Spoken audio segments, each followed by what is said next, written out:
Hello humans, Master Dinnerflex here, bringing you the low quality content you deserve, and today we're going over Crossout Designator. Now this is a card that people will probably be quaking in their boots a little when they hear Crossout Designator. And to be fair, the card is very...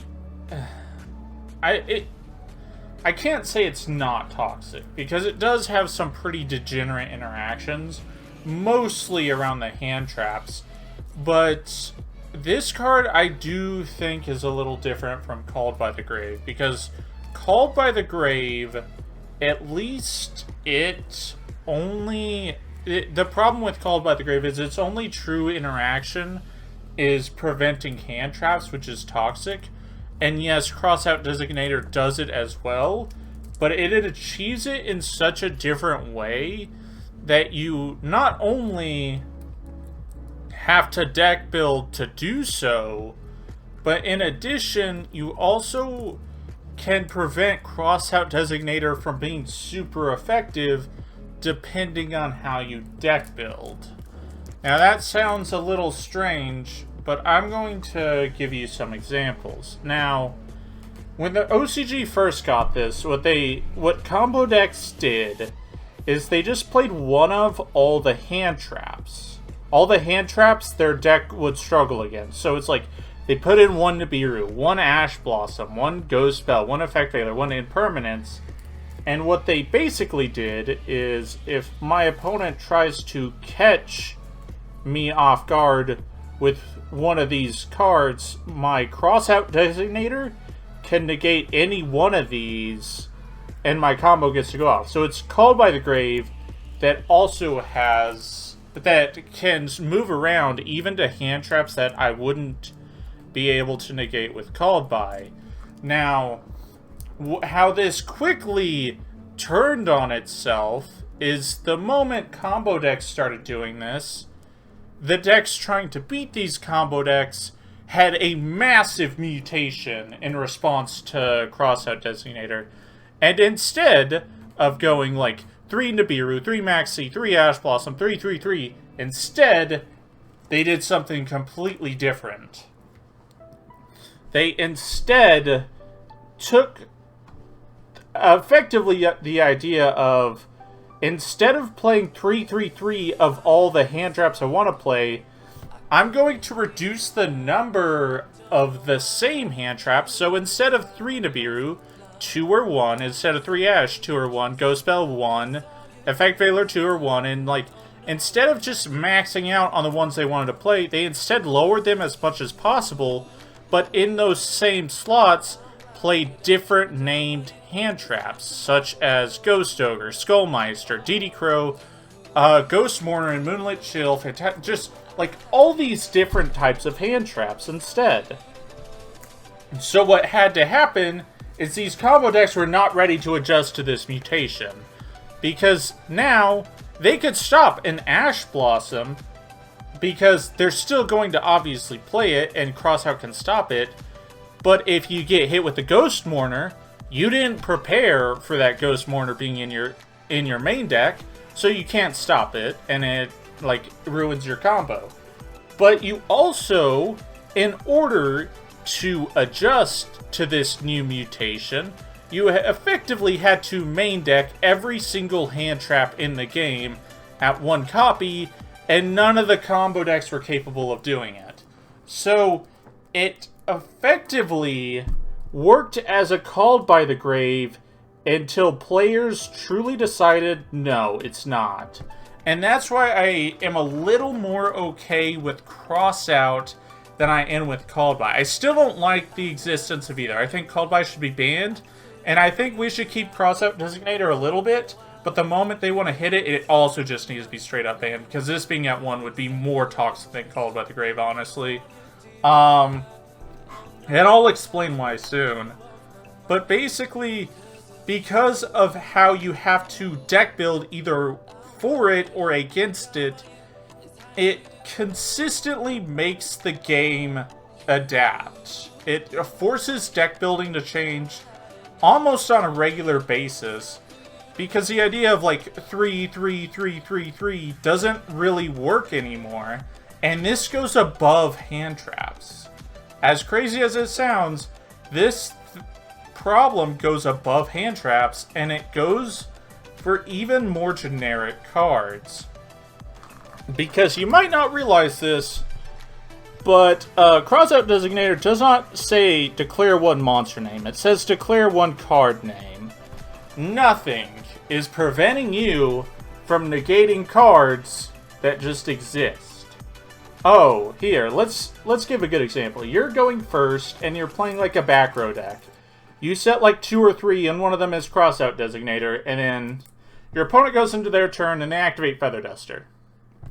You then chain Crossout Designator to banish your own Feather Duster from their deck, and you effectively just negated their out to your board. So, it acts as a way to punish cards that are always played. Like, if there is a card that you will see in pretty much every single main deck, Crossout Designator punishes. And that even extends to itself. Because, let's say your opponent went first, and you have Crossout Designator in hand, and let's say you did activate that Feather Duster, and they chain their Crossout Designator, and they're going to try to negate it, you can chain your own Crossout Designator to banish another copy from your deck. Yours resolves because the effect is to banish and then negate effects, but theirs will not. So, that's how far this extends. It extends to negating Called by the Grave. It extends to negating Imperial Order. If they activate it, you just chain Called by. It extends to Droplet. If they don't discard a spell, you can negate it. Talents. If you want to prevent... If you see your opponent has a lot of back row and you want to prevent strike, just banish it from your deck. If you're playing a mirror match that is insanely linear, such as Tri-Brigade, oh, they activate Tinky? Negate it. Oh, they activate Revolt? Well, I have Revolts in my deck. Easy negate. That's the kind of card we're actually talking about. It's a very, very powerful way to punish both linear deck building, just common cards that are always in every deck every single time, while at the same time being extremely powerful in any mirror match. So much so that I believe the one-card linear engine decks like Live Twin and Tri-Brigade are the ones that are going to be punished most by cards like these. Because the idea of I have one win condition, I only need one card to achieve it, and I'm trying to make sure this card resolves, this one will just make sure that never happens. And that is kind of terrifying. And that's why I'm also a little interested in this card existing for a certain amount of time. Just because it will definitely have an effect on the game. And I want to see what kind of effect it has, because the TCG is different from the OCG. We might not just go one-up on every single hand trap we can find. We might still do what we do, but we want to find new ways to deal with Crossout. And one of the ways is actually just always main decking Lancia.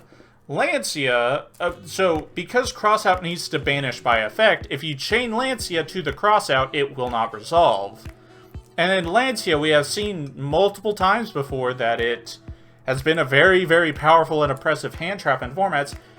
The only thing is, there are formats where it's just virtually unusable. But I think with Crossout, that might be going away because any deck can play Crossout Designator. And the fact that Crossout Designator can just negate all the normal, always played cards is kind of terrifying.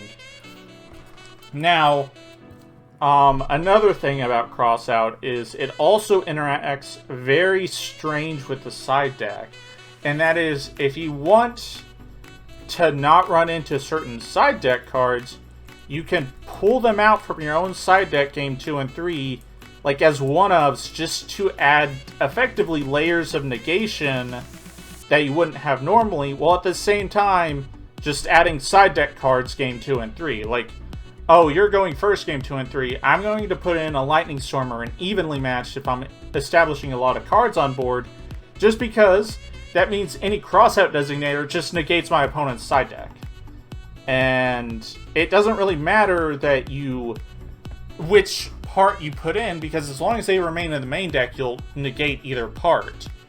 The contribution to this card only needs to be in deck. So that's like the absolute power of this card. But I will say, this card is not absolute insane game warping, because there are plenty of ways you can kind of just ignore that this card happened, and that mainly exists in the extra deck. Because of the fact that this can only pull cards out of the main deck, some of the really powerful extra deck monsters will just keep on trucking. Like, oh, you negate your opponent's whatever. They could probably still play and establish a really powerful extra deck monster like Zeus, like Dragoon. Like, they can establish so much. And if you can't really keep your opponent out of the extra deck with Crossout Designator, it will pretty much run out of uses. So once they've really established, once they put up their board, like once they have a lot of extra deck monsters out, that's where Crossout Designator starts to completely fail.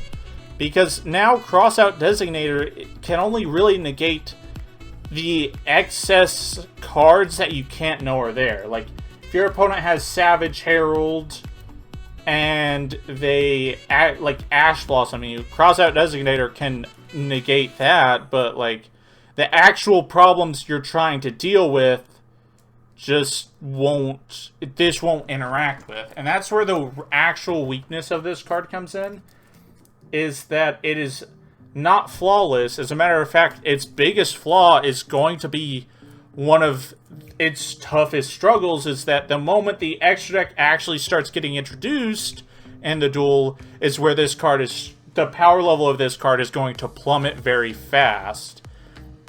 The only time it will not be the case is when the extra deck is starting to pull cards out of the main deck. That's the only time where it's not going to be the case. But even then, the moment the extra deck starts getting thrown into the mix is when this card just loses a lot of power. But that's basically it. That's the discussion I want to have with this card. I think, Robbie's video, like, there might be Crossout in the 10s. I don't know. I'm going to be totally honest. Until you can physically hold 3 Crossout Designators, assume we don't have this card yet. But that's basically it from me. Thank you all for watching. Hopefully you enjoyed this video, and I hope you guys have just a better understanding of Crossout Designator. Because yes, well, one of its biggest applications is going to be negate hand traps. That's not going to be its only application. Whereas Called by the Grave, yeah, it can negate monster effects, but it's almost exclusively used to negate hand traps. Whereas this one doesn't exclusively do it, while at the same time, you can deck build to kind of undo what Crossout Designator does to hand traps. And that's why I kind of want to see this card in action, because while I hate Called by the Grave and Crossout Designator for negating hand traps, at the same time, I also don't think it's very healthy that the game is just loading up like 12 to 15 hand traps in any given main deck, even if it's 40 cards. I don't think that's very healthy gameplay. I think it really limits deck building, and it creates decks that are way more linear than they would normally be. And I do think if we cannot find a way to punish deck building like that, then deck building like that just shouldn't be possible. But the only reason I'm okay with a bunch of hand traps right now is just because we have so many overpowered extra deck enablers that Konami has yet to hit in any fashion, that it feels like we need all these hand traps more than we want to play them. Because a lot of the times, hand traps are just kind of underwhelming. They don't even stop your opponent's turn unless you have multiple. And even then, like, you still have to try to play your own deck when you had to give up over half your hand for your opponent's board to not even be not happened, just to be weak. And I feel like there's got to be a solution. I want to see what Crossout Designator does. I don't think it's the solution, but I think it may lead to the solution of how we view hand traps and how we view countering hand traps. I think it'll give us, like, shed some light on our true opinions of hand traps and hand trap negation. But yeah, that's about it. Thank you all for watching, and remember, Master Dinner Flax will take your soul.